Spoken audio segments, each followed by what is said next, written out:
வணக்கம். இப்போ சமீபத்தில் சேலம் ஏற்காட்டில் நாம் தமிழர் கட்சி ஒரு சிறப்பான சம்பவத்தை செஞ்சது. அதாவது 2024 வரை ஏற்காட்டில் இப்போ 8வது கொண்டை ஊசி வளைவு தகடூர் அதிகமான வளைவு அப்படின்னு இருந்துச்சு. அதை பராமரிப்பு பணியின் போது மாற்றி தந்தை பெரியார் வளைவுன்னு மாற்றிட்டாங்க. இப்போ இந்த செய்தி கேள்விப்பட்ட நாம் தமிழர் கட்சி உடனே நாங்கள் ஒரு பதாகை தயார் செஞ்சு கொண்டு போய் அங்கே ஓட்டுறோம். இதை எதிர்ப்பு தெரிவிக்கும் விதமாக உடனே திராவிட விடுதலை கழகம் என்ன பண்ணுறாங்க, அவங்க தந்தை பெரியார்னு ஒரு பதாகை அடிச்சு கொண்டு ஓட்டிட்டாங்க. சரி, இப்போ நம்ம உரிய முறையில் காவல்துறை அணுகி இல்லைங்கய்யா இது இப்படி தான் இருந்துச்சு, நீங்கள் மாற்றி வைக்கிறாங்க அப்படின்னு சொன்னால் அப்புறம் இன்னைக்கு அங்கே இருக்க மற்ற தொண்டர்களுக்கு பிரித்து கொடுத்துட்றாரு. இப்போ நம்ம ராமசாமி பெரிய புரட்சியாளர், நம்ம வாவுசிக்கு 5000 ரூபாய் நன்கொடை கொடுத்த புரட்சியாளர் வீட்டுக்கு வந்து கேட்கிறாரு உதவியாளரை, ஏய் என்னப்பா இந்த பழம்லாம் வாங்கினதே ஒரு 2 கொண்டு வாங்குறாரு. ஐயா இல்லைங்கய்யா அதெல்லாம் அங்கேயே கொடுத்துட்டு எங்கேயே கொடுத்தா நான் என்ன சொன்னேன், வீட்டுக்கு தானே கொண்டு சொன்னேன். இல்லைங்கய்யா நடுவில் எடுத்துட்டு வந்தேன், நடுவில் நம்ம அண்ணாதுரை வந்தா அப்படி இந்த மாதிரி சொன்னா அப்படி வாங்கிட்டு போயிட்டாரு. ஆமா அண்ணாதுரை பெரிய பிறகு எனக்கு அவன் யாரும் எடுத்து கொடுக்கறது அப்படின்னு 1/2 மணி நேரம் குழம்பிருக்காரு. எது இத்தினூண்டு ஒரு ஆரஞ்சு பழத்துக்கு 1/2 மணி நேரம் புலம்புறானா இவெல்லாம் ஒரு தலைவர் இந்த தமிழ் சமூகம் எப்படி ஏத்துக்குது? நம்ம ராமசாமி பத்தி பேசணும்னா நம்ம விடிஞ்சிடும். அவருடைய செயல்பாடு, அவருடைய லீலைகள் அவ்வளவு விஷயம் இருக்கு. இப்போ அன்னைக்கு இந்த முழக்கமிடுறாங்க இந்த திராவிட விடுதலை கழகத்தை சேர்ந்தவர்கள்லாம், நாங்க அதிகமான பேரை மாத்திட்டு நீ பெரியார் பேரை வைக்கிற அப்படின்னு எங்களுக்கு உங்க மேல கோபம், உங்களுக்கு உங்கால பேர் தூக்கிட்டு எங்க பேர் கோபம், இவ்வளவுதான பிரச்சனை. இதுல சம்பந்தமே இல்லாம எங்க அண்ணன் சீமான அவர்களை தரக்குறைவா பேசுறது, தவறான தலைப்புகள் வச்சு அவரை கொச்சப்படுத்துறாங்களா? டேய் கொச்சப்படுத்துறதுலாம் இவங்களா, அதாவது சீமான் ஒரு பாலியல் குற்றவாளி அப்படின்னு ஒரு வார்த்தையை பயன்படுத்துறது. இப்போ நாம என்ன கேட்கறோம், சரிடா இது ஒரு பக்கம் விட்டுறலாம், உன் தலைவன் பாலியல் தொழிலா நடத்த வேண்டாம், அவனை எப்படி நீ தலைவன் இருக்கிற?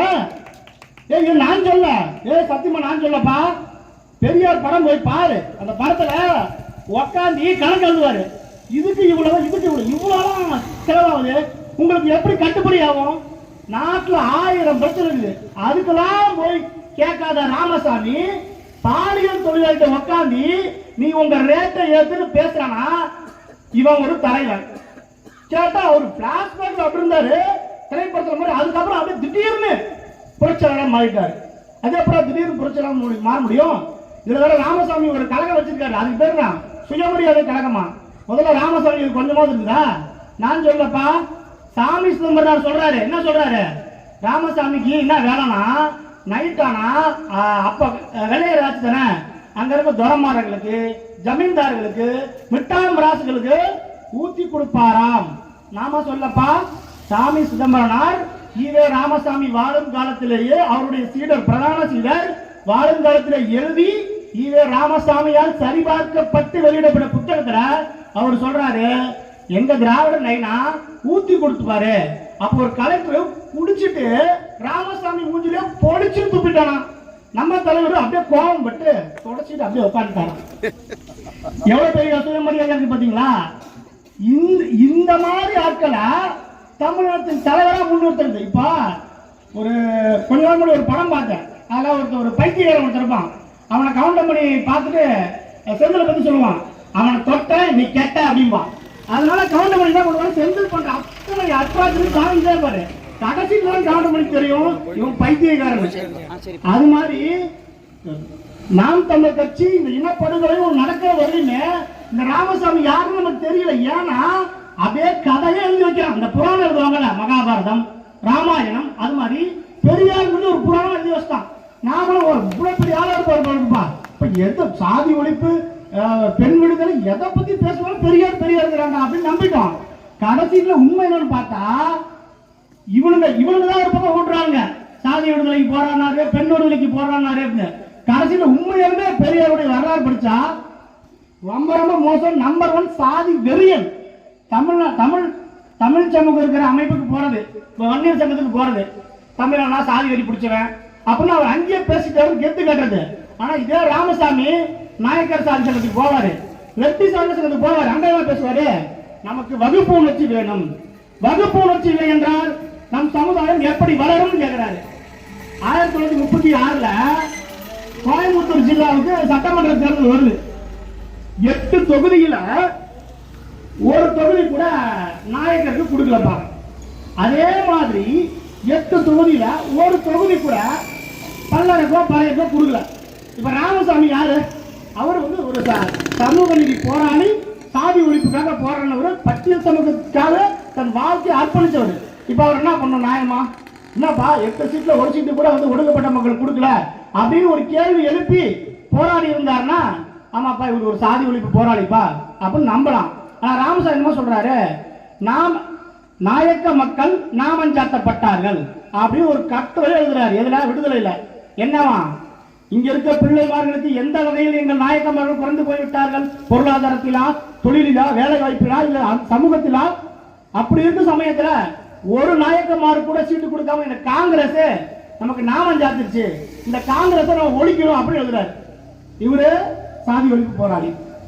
சாதிகள் இல்லையடி பாப்பா, குலம் தாழ்த்தி சொல்லல் பாவம் சொன்ன பாரதியாரு பாப்பான். யாரு? பாரதியார் பாப்பான். சாதிகள் சொன்னவன் பாப்பான்.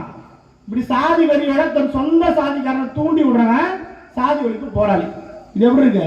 இந்த தோசை சொல்றதெல்லாம் ஜாதி கண்டுபிடிக்கிறது இந்த ஒரு ஆள் ஒருத்தருக்காரு,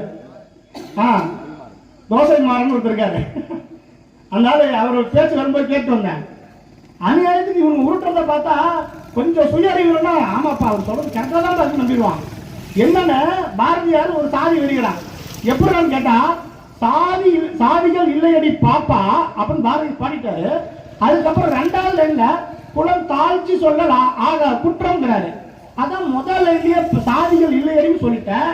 அப்புறம் 2வது லைன்ல குலம் தாழ்ச்சி சொல்லல் பாவம்னு சொன்னா அப்ப சாதி இருக்குதுன்னு தானே அர்த்தம். அப்ப பாரதியார் என்ன சொல்ல வராரு? சாதி இருக்குதுன்னு சொல்ல வராருங்கிறான். ஒரு ரெண்டு மூணு கேட்டேன், நமக்கு கரெக்டா புரியலையா இல்ல அவன் தப்பா பேசுறானா? எத்தனை வாட்டி கேட்டாலும் தோசை மாதிரி இருக்க உருட்டுறான். அப்ப திராவிடர்கள் என்னன்னா, அவங்கள்ட்ட பதில் இல்லைன்னா ஒரு சுத்தி நம்ம கமலஹாசன் உருட்டு வரல, அந்த மாதிரி ஒரு உருட்டு உருட்டுவான். அந்த உருட்டு உனக்கு என்னடா புரியாது. நம்ம தமிழர்கள் நேரடியாக சாதி ஒழிப்பு, பெண் விடுதலை பத்தி பேசுவாங்க. அதுல எங்கேயாவது ஒரு புள்ளி வைக்கல, கமா போட விட்டாரு குற்றம் அப்படிமா. ஆனா ராமசாமி கிட்ட ஒரு எழுத்தாளர் கேட்கிறாரு, தமிழ்நாட்டை இப்ப வந்து துணிவிலை உயர்ந்துருச்சு, என்ன காரணம் கேட்கிறாரு. அப்ப சொல்றாரு, புரட்சியாளர், ஒடுக்கப்பட்ட மக்களின் தலைவர் ராமசாமி சொல்றாரு. என்ன சொல்றாரு? பறச்சியும் பள்ளச்சியும் ஜாக்கெட் போட ஆரம்பிச்சுட்டா துணி விலை ஏன் உயராது அப்படின்னு கேட்கிறாரு. இப்ப இதுக்கு இதை நம்ம கேட்டோம்னு வச்சுக்குவேன், இதுக்கு ஒரு முட்டு கொடுப்பான் பாரு ஐயா. அவர் அந்த அர்த்தத்துல சொல்லல, வேற எப்படி சொன்னாரு? அதாவது அவங்க எல்லாம் ஜாக்கெட் போடாம இருந்தாங்க, இப்ப போட்டு புரட்சி ஆயிடுச்சு, அது காரணம் பெரியாரு, அதனால அதை வந்து வஞ்ச புகழ்ச்சி அணியில சொன்னாராம். யாரு? இவரா? 4ஆம் வகுப்பு பெரியல இவரு வஞ்ச புகழ்ச்சி அணியில கிழிக்கிறாராம். டேய் என்னங்களா அளந்து விடுறீங்க?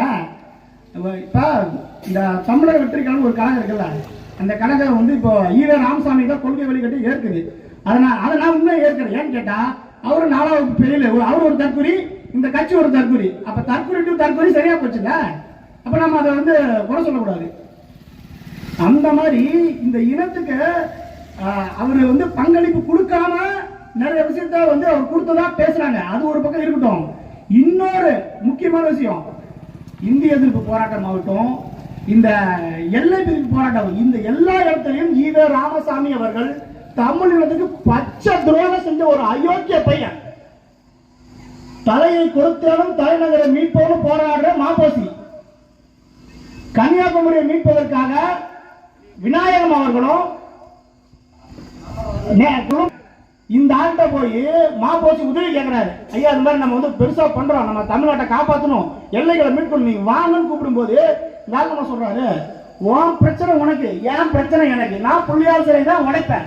இதை சொல்றது மட்டும் இல்லாம அடுத்த நாள் ஒரு தடவை எழுதுறாரு, இந்த மாதிரி என்கிட்ட வந்து ஆதரவு கேட்டாங்க, நான் ஆதரவு கொடுக்க முடியாதுன்னு சொல்லிட்டு ஒரு கட்டுரையில சொல்றாரு. இப்ப நமக்கு இது சிக்கல் கிடையாது. அப்போ தமிழர் நிலத்தில் வாழக்கூடிய தமிழர் அல்லாத ராமசாமி அவர்கள் தமிழரின் உரிமை பிரச்சனைக்கு நிக்க மாட்டேன் அப்படின்னு சொல்லிட்டாரு. சரி பரவாயில்ல விட்டுறலாம். ஆனா KM